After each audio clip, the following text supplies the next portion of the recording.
कहते हैं ना, जब समंदर में दो धाराएं मिलती हैं तो एक तीसरी लहर पैदा होती है जो पूरे सागर की दिशा बदल देती है। सोमवार की सुबह थी 10 नवंबर जब हनोई के रक्षा मंत्रालय के गलियारों में दो धाराएं आकर मिली। एक धारा थी भारत की, जिसे अपनी सीमाओं पर चीन से 60 साल से टकराना पड़ रहा है। दूसरी धारा थी वियतनाम की, जो दक्षिण चीन सागर में चीन की धौन से हर रोज जूझ रहा है।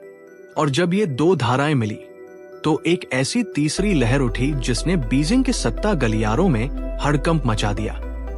क्योंकि ये सिर्फ दो देशों की दोस्ती नहीं थी, ये था 18 ट्रिलियन डॉलर की चीनी अर्थव्यवस्था के लिए सबसे बड़ा स्ट्रैटेजिक झटका।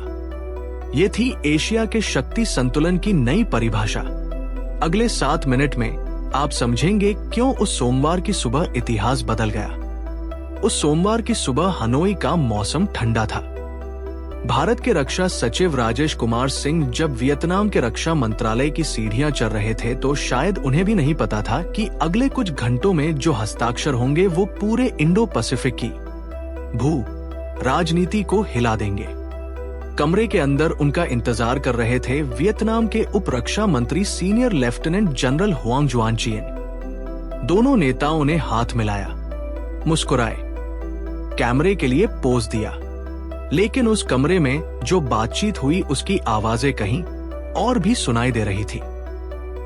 बीजिंग में जहां शी जिनपिंग के सलाहकार हर शब्द, हर मुस्कान, हर हस्ताक्षर को पढ़ने की कोशिश कर रहे थे, क्योंकि चीन जानता था यह कोई सामान्य डिप्लोमेटिक मीटिंग नहीं है, यह 15वीं भारत वियतनाम रक्षा नीति वार्ता थी। लेकिन इस बार तासीर बदली हुई थी। पिछली 14 बैठकें औपचारिक थी, नीतियों की बातें, भविष्य की योजनाएं। लेकिन उस सोमवार बातें धरातल पर उतर आई। दो समझौते जिन्होंने सब कुछ बदल दिया। पहला submarine search and rescue cooperation, दूसरा डिफेंस इंडस्ट्री में टेक्नोलॉजी ट्रांसफर। कागजों पर तो ये तकनीकी शब्द थे, लेकिन इनके पीछे छिपा था एक रणनीतिक संदेश। एक संदेश जो बीजिंग तक साफ साफ पहुंच गया। दोस्तों, यहां एक बात समझनी होगी। 2014 की गर्मी थी, मई का महीना। वियतनाम के मछुआरे हमेशा की तरह अपनी नावों में समंदर में निकले थे। लेकिन उस दिन उन्होंने देखा एक विशाल चीनी ऑयल रिग उनके पानी में, उनके एक्सक्लूसिव इकोनॉमिक जोन में तैनात था। वियतनाम ने विरोध किया, चीन ने अनसुना कर दिया। वियतनाम ने अंतर्राष्ट्रीय समुदाय से अपील की, दुनिया ने सहानुभूति दिखाई, लेकिन कोई मदद नहीं की, क्योंकि चीन बहुत बड़ा था, बहुत ताकतवर था और वियतनाम अकेला था। उस दिन वियतनाम के नेताओं ने एक सबक सीखा। अकेले तुम चीन से नहीं लड़ सकते, लेकिन साथी मिल जाएं तो कहानी बदल सकती है। और अब 11 साल बाद उस सोमवार की सुबह वियतनाम को वो साथी मिल गया जिसका इंतजार था। भारत, दुनिया की तीसरी सबसे बड़ी सैन्य शक्ति, 1400 करोड़ लोगों की ताकत, और सबसे बड़ी बात, खुद चीन से 60 साल से टकराने का तजुर्बा। अब समझिए उस सबमरीन एग्रीमेंट का मतलब। समंदर के ऊपर तो लहरें दिखती हैं, लेकिन असली खेल समंदर के नीचे खेला जाता है। चीन के पास हैं 70 से ज्यादा सबमरीन्स, उनमें से 12 परमाणु हैं। ये पनडुब्बियां साउथ चाइना सी में चुपचाप अनदेखी घूमती रहती हैं, कभी वियतनाम के तट के पास, कभी फिलीपींस के पानी में, कभी इंडोनेशिया के पास।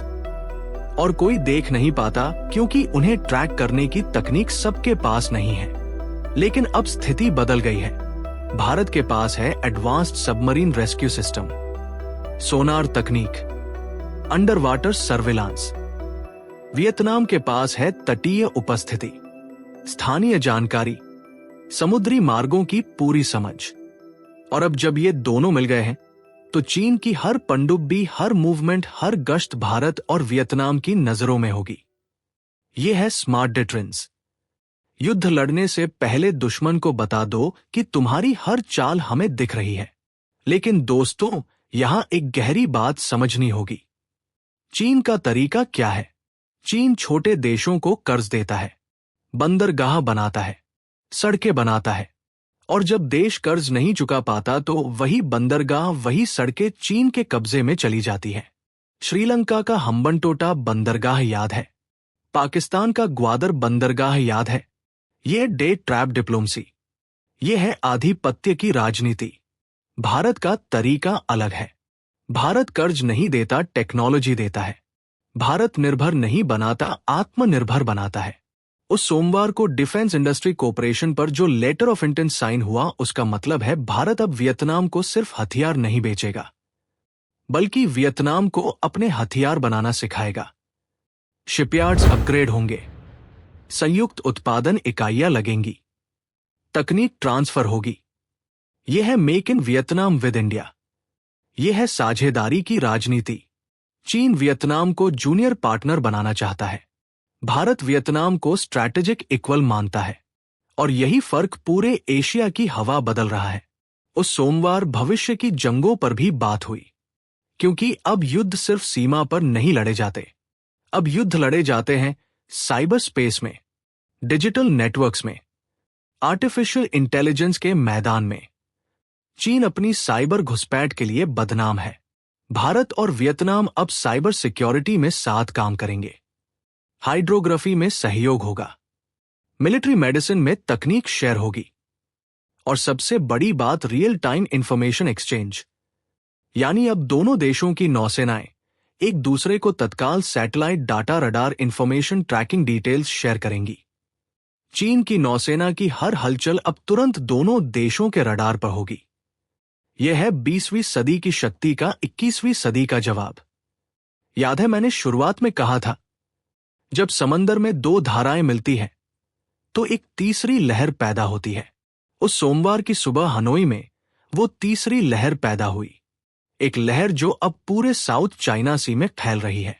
एक लहर जो छोटे देशों को बता रही है कि तुम अकेले नहीं हो। एक लहर जो चीन को संदेश दे रही है कि आधिपत्य का युग खत्म हो रहा है, क्योंकि अब एशिया में एक नया शक्ति संतुलन बन रहा है, जहां ताकत सहयोग से आती है, जहां सुरक्षा साझेदारी से मिलती है। 1962 में भारत को चीन से अकेले लड़ना पड़ा था। 2014 में वियतनाम को चीन का दबाव अकेले झेलना पड़ा था। लेकिन 2025 में कहानी बदल रही है। अब हम अकेले नहीं हैं। तो अब सवाल आपसे है, क्या भारत वियतनाम की ये साझेदारी साउथ चाइना सी में चीन के विस्तारवाद को रोक पाएगी, या ये सिर्फ कागजी समझौता बनकर रह जाएगा? कमेंट्स में अपनी राय जरूर बताएं। अगली बड़ी मीटिंग दिसंबर में होने वाली है। तब तक के लिए चैनल को सब्सक्राइब जरूर करें, बेल आइकन दबाएं, ताकि ऐसी ही जियोपॉलिटिकल अपडेट्स आप तक सबसे पहले पहुंचे। धन्यवाद। जय हिंद।